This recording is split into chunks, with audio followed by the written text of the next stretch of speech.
날이 참 추워졌네요. 이렇게 추워진 날씨에는 독감이 유행이잖아요. 다들 건강 조심하시기를 바랍니다. 우선 사연 이야기를 드리기 전에 간단하게 제 소개부터 드리려고 합니다. 전 전주 사는 40대를 바라보는 아직 30대인 평범한 워킹맘입니다. 워킹맘으로 한국 사회에서 살아간다는 것이 많이 힘이 들 때가 있네요. 오늘 사연은 제가 겪었던 시댁과의 이야기를 드려보고자 하는데요. 저랑 남편은 오랫동안 친구로 지내다 좋아지게 돼 연애하고 결혼까지 한 평범한 부부입니다. 남편이 워낙 내성적인 스타일이고 저는 또 굉장히 발랄한 스타일이라 솔직히 잘 맞을까 생각도 많이 했었는데 연애할 때는 남편의 그런 성격 때문에 큰 싸움 없이 넘어가곤 했던 것 같습니다. 연애하는 동안에도 큰 싸움 없이 지냈었는데 결혼하고 살아가다 보니 왜 이렇게 자잘한 싸움이 많이 있는지 잘 모르겠네요. 저희는 결혼하고 나서 오랫동안 아이가 생기지 않은 케이스였습니다. 흔히 말하는 난임 부부라고도 하죠. 난임 부부로 오랫동안 지내다 보니 지치기도 하고 포기하고 싶을 때도 많았습니다. 그럴 때마다 남편과 저는 아이를 너무 좋아했기에 서로 위로를 건네며 그렇게 지내왔던 것 같습니다. 1차, 2차, 3차 인공수정에 실패하면서 이번에 마지막으로 해보자 했던 도전에 우리 천사 같은 아들이 찾아왔습니다. 너무나 기뻤고 오랫동안 다니던 회사에 휴직계를 내면서 임신 기간 동안 좋은 거, 좋은 음식에 태교에만 집중하면서 지내왔습니다. 그러고 출산을 하고 아이를 키우면서 슬슬 회사에 복귀를 해야 하는 시기가 찾아왔습니다. 처음에는 아이 때문에 회사를 그만둘까도 생각했지만 남편도 그렇고 주변에서도 지금까지 쌓아온 커리어가 너무 아깝다고 특히 남편이 좋아하는 일을 포기하지 않았으면 좋겠다고 해 남편이 저 대신 육아휴직을 쓰고 제가 복귀를 했으니까요. 오랜만에 회사에 가서 있다 보니 참 좋더라고요. 아이를 키우는 일도 참 행복하지만 또 제가 좋아하는 일을 하고 있으니 그것 또한 행복했습니다. 그렇게 남편의 육아휴직도 끝나고 이제 아이도 어느 정도 커서 유치원을 종일반으로 바꾸면서 육아를 하게 되었습니다. 그때부터 워킹맘으로 살아간다는 게 어떤 건지 알기 시작했네요. 육아도 하고 일도 잘 해내려니 저도 갑자기 출산 후에 안 오던 육아 우울증이 오더라고요. 육아 우울증이 오면서 남편이 한 번은 저에게 물어보는 거예요. 자기가 너무 힘들면 우리 엄마한테 와서 애기 봐달라고 하면 어떨까? 용돈도 드리고 라고 하더라고요. 시댁과 저희 집은 거의 1시간 이내 거리에 살고 있어서 그건 좀 힘들 거라고 생각했는데 저희 친정은 아빠가 아프셔서 엄마가 아이를 봐줄 수 없는 상황이라 시어머니가 그나마 가장 유력했거든요. 그래서 고민 끝에 이번에 전세 계획이 끝나면서 시댁 근처로 이사를 하고 시어머님이 저희 아이를 봐주기로 하셨습니다. 저는 시어머니랑은 그렇게 친한 편은 아니었어요. 남편의 집은 시어머님, 남편의 누나, 저한테는 형님이죠. 다 근처에 살고 있어 시어머님이 형님네 애들도 어릴 때 자주 봐주곤 했다고 하길래 그렇게 하는 게 둘 다 나을 것 같아 시댁 근처로 거처를 옮겼습니다. 다행히도 아이가 할머니랑 잘 있어서 시어머니가 도와주니 또 굉장히 육아하는 면에서 편하긴 하더라고요. 아침에 제가 아이를 유치원에 보내면 어머님이 오후에 픽업해서 간식 먹여서 학원 보내시고 학원에서 오면 씻기고 저녁까지 다 해서 먹여놓으시더라고요. 그러니까 저나 남편은 편하게 집에 와서 있을 수 있어 시댁 근처로 오길 잘했다는 생각이 들기도 하였습니다. 시댁이 어렵다는 생각을 굉장히 많이 했는데 이번 계기로 이렇게 잘 지내니까 왜 진짜 그러지 못했지? 라는 생각도 들었습니다. 그래서 소정의 용돈으로 드리던 어머님에게는 아예 살림까지 해주고 있어 거의 월급 형태로 돈을 드리게 되었습니다. 그렇게 돈을 드리면서 죄송했지만 저희 집 저녁까지 늘 챙겨주시고 저도 그럴 때마다 더욱 잘해드리려고 노력했는데요. 주말이면 어머님 모시고 나가서 쇼핑이나 외식도 늘 같이 했고요. 어디 친구분들이랑 놀러 가신다고 하면 용돈도 정말 많이 드릴 정도로 저도 제 성의 표시, 마음 표시를 했죠. 또 형님도 아이가 둘이 있는데 초등학생들이라 저희 아이와 굉장히 잘 놀아주기도 하고 그러길래 저는 모든 게 지금 다 완벽하다고 생각했던 것 같습니다. 그리고 어머님이 저희 아이를 봐주신 지 한 1년이 다 되어갈 때였을까요? 제가 친정아빠가 아프셔서 남편이랑 며칠 갔다 와야 하는 상황에서 시어머님이 아이를 데리고 며칠 계셔주셨는데 와서 보니 집이 엉망진창이더라고요. 아이는 멍하니 TV만 보고 있고요. 그래서 이럴 일이 없는데 왜 그러지 싶어 여쭤봤더니 몸이 편찮으셔서 그랬다고 하시더라고요. 그래서 괜히 다녀왔구나 싶어가지고 죄송했습니다. 너무 죄송해서 어머님께 요새 몸이 많이 안 좋으신 것 같아서 보약을 한 채 지어드린다고 했어요. 그리고는 한의원에 가서 보약을 정말 좋은 약재로서 지어드리기도 했습니다. 근데 그때부터 이게 저의 괜한 생각이었을까요? 생전 잘 안 아프던 아이는 한 달에도 몇 번씩 감기에 걸리고 몸이 많이 약해졌더라고요.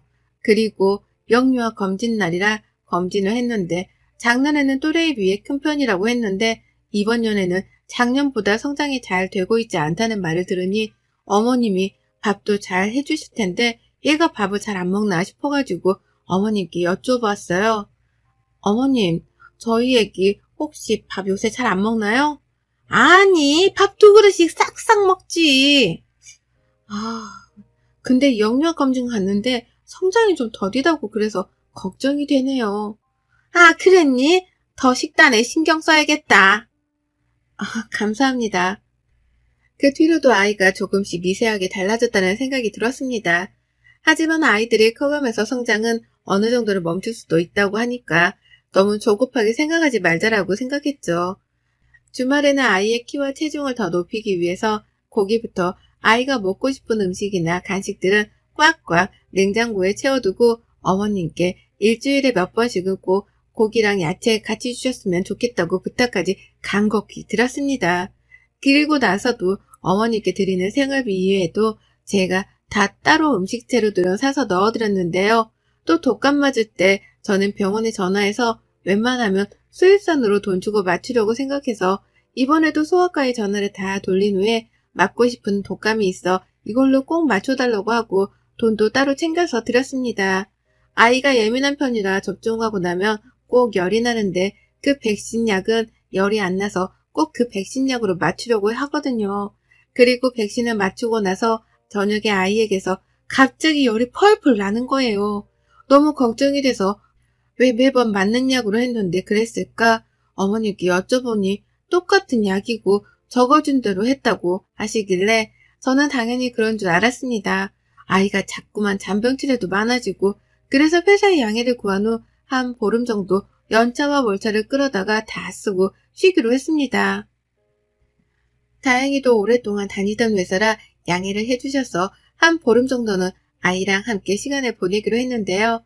어머님도 그동안 아이를 계속 봐주셔서 자기 시간이 없으신 걸 알기 때문에 이번에 제가 쉬면서 휴가 좀 갔다 오라고 제주도 왕복 여행 티켓도 끊어드렸어요. 친구분들이랑 한 5일 정도 다녀오시라고 숙소도 다 예약해드리고요. 그리고 아이를 온전히 제가 케어하니 아이에게 미안하기도 하고 잘 못해준 것만 같은 생각에 쉬는 동안은 아이한테만 온전히 마음을 쓰면서 지냈습니다. 그러다 아이에게 엉덩이 쪽이 발진이 나서 소아과에 다녀올 일이 있었습니다. 소아과에 가서 진료를 보고 나오면서 친한 간호사 선생님이 있으셔서 선생님, 이번에 우리 아이가 백신 맨날 맞는 걸로 했는데 갑자기 접종열이 나더라고요. 그래서 엄청 애가 고생했는데 다시 독감 접종하기 너무 두렵더라고요. 라고 말씀드리니 그러냐면서 그럼 혹시 다른 거 맞은 건 아닌지 확인해 보겠다고 하는데 선생님이 그러시는 거예요. 어머님, 아기가 맞았던 백신이 아닌데요. 이번에는 무료 독감 맞으셨네요. 네? 아니에요. 제가 분명히 그 독감이 부작용이 덜해서 그걸로 찾아봐서 맞췄는데. 근데 여기에는 이번에 다른 걸로 맞았다고 나와 있어요. 라고 하시는 거예요. 그래서 열이 난 것 같다고 하니 조금은 황당하더라고요. 분명히 어머니께 제가 그 백신 약으로 꼭 맞춰달라고 말씀드리고 돈까지 넣어서 드렸는데 다른 걸로 맞추셨다고 하니 잘 모르셔서 그랬나 싶기도 하고요. 그래도 어쨌든 헷갈리셨나 싶기도 해서 그냥 넘어갔어요. 근데 유치원에 학부모 상담이 있어서 가서 상담을 하는데 선생님이 정말 제가 생각하지도 못한 이야기를 꺼내더라고요. 선생님이 꺼낸 이야기는 어느 순간 저희 아이가 매일 똑같은 옷을 입고 등원을 하거나 챙겨오라는 준비물이나 이런 것들 챙겨오지 않고 아이가 어느 순간부터 좀 위축되어 있어서 걱정을 많이 했다고요. 근데 이런 이야기들이 다 처음 듣는 거라 머리를 망치로 맞은 기분이었습니다. 그래서 어머님이 아이를 잘 봐주는데 솔직히 이런 거 다 물어보기에는 실례라는 생각이 들어 우선은 집에 홈카메라를 설치했습니다. 한 일주일은 어머님께 홈카메라를 설치했다는 이야기를 안 하고 설치를 했는데 저는 그 영상을 보고 경악을 금치 못했습니다. 저희 집에는 시어머니가 아닌 다른 사람이 저희 아이를 봐주고 있더라고요. 정말 제가 한 번도 보지 못했던 사람이었어요. 그리고 저희가 퇴근하기 전쯤에 시어머니가 오고 그 사람이 가고요. 그러니까 그 영상을 보고 이거를 어떻게 해야 할까 싶어서 남편에게 퇴근하고 나서 밥을 먹고 카페에 가서 이 영상을 보여주었습니다.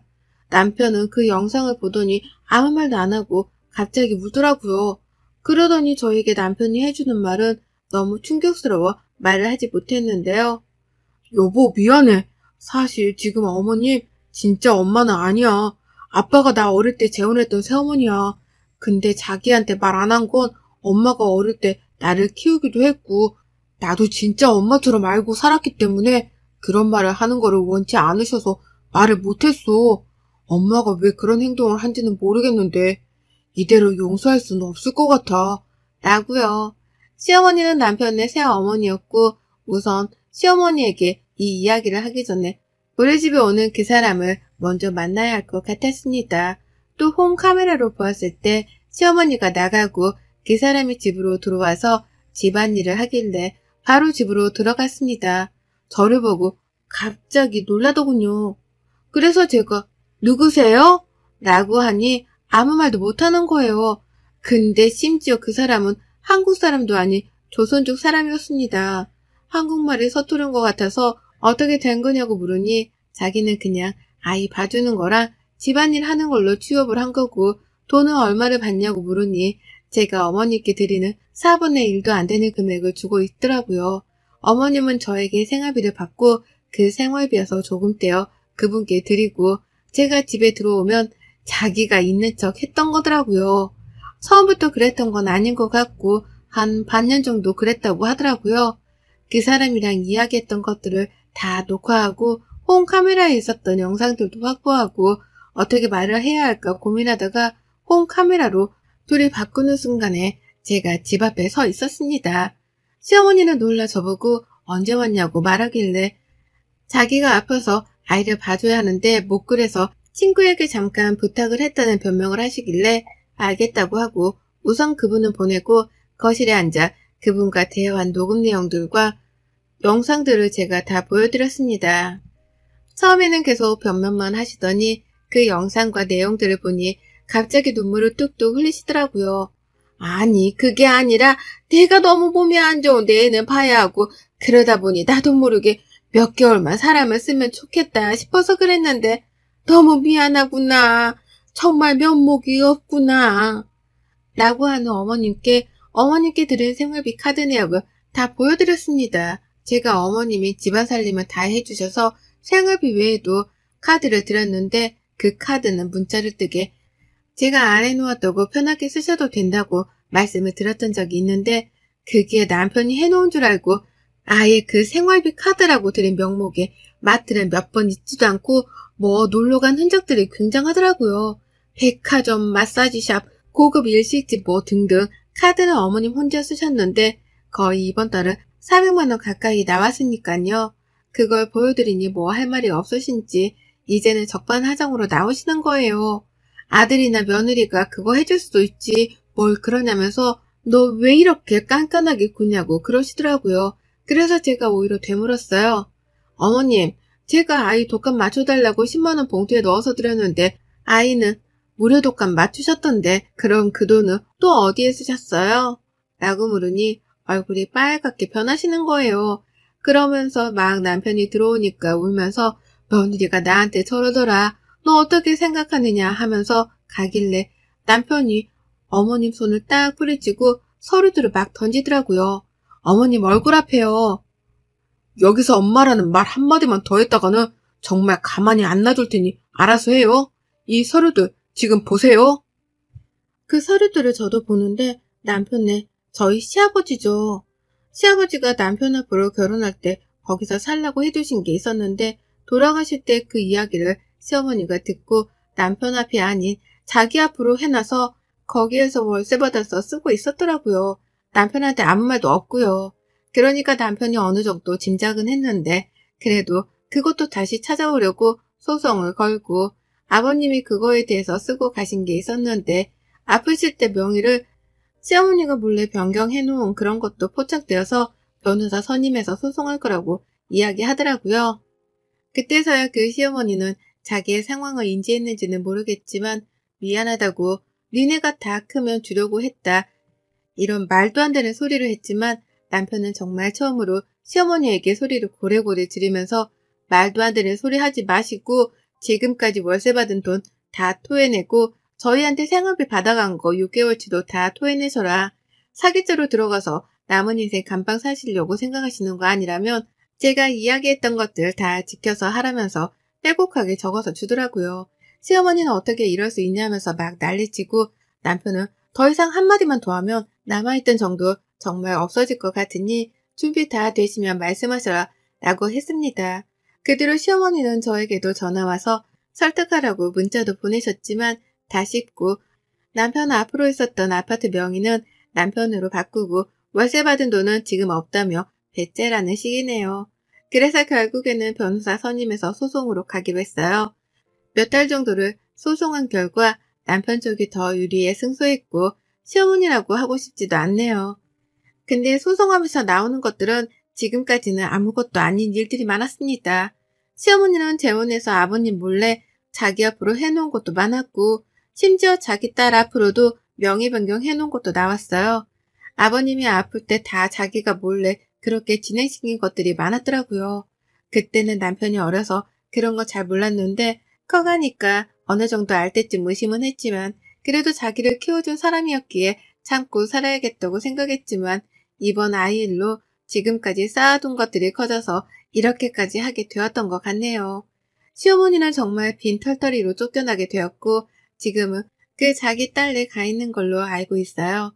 자기는 돈 못 준다고 뱉으라는 식인데 그렇게 되면 나중에 문제가 더 커질 거라고 생각해서 그런지 선처를 바란다는데 남편과 저는 선처해줄 생각이 없어서요. 남편과의 일이 어느 정도 마무리되고 시아버지 납골당에 다녀왔어요. 남편은 한참을 그 앞에 서서 눈물을 훔치더라고요.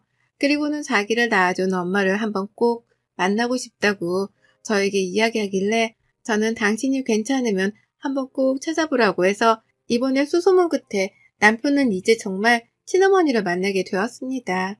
저는 안 나가고 남편만 갔다 왔는데 시아버지가 젊은 적에 바람이 나서 새어머니를 만난 거였습니다. 그래서 아이만이라도 자기가 키우겠다고 했는데 시아버지가 그건 절대 안 된다고 해. 그때는 어머님이 힘도 없고 돈도 없어서 데려오지 못해서 늘 몰래 가서 남편을 보고 왔다고 했나봐요. 그러다가 그 새 시어머니가 남편네 친어머니한테 다시 찾아오지 말라고 그게 더 아이한테 상처 주는 일이라고 해서 그 다음부터는 보고 싶은 마음도 남편을 위해 늘 안고 사셨다고요. 그리고 더 놀라운 사실은 저희 결혼식에 오셨대요. 잠깐이었지만 결혼한다는 소식을 듣고 안 올 수가 없어서 어두울 때 보고 가셨다고 하시더라고요. 얼마나 마음이 아프셨을까요? 남편은 그 과거를 다 알고 나니 엄마를 부둥켜 안고 한참 울었다고 하더라고요. 저희 남편 참 불쌍한 인생을 살았네요. 이번에 저도 정말 시어머니를 만나 아이와 남편과 함께 배웠는데요. 한눈에 봐도 어머님과 남편이 닮아있는 게 보여서 정말 울컥했네요.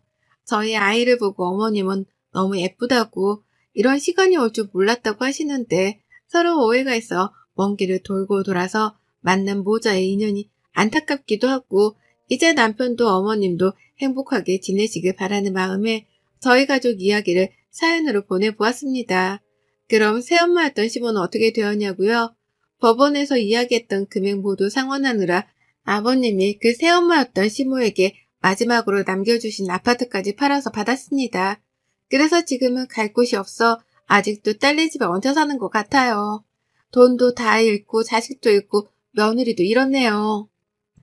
그분은 그래도 남편은 자기를 지금까지 키워줬기 때문에 더 이상은 가지 않을 거라고 나중에 술 한잔 먹으며 이야기를 꺼내더라고요.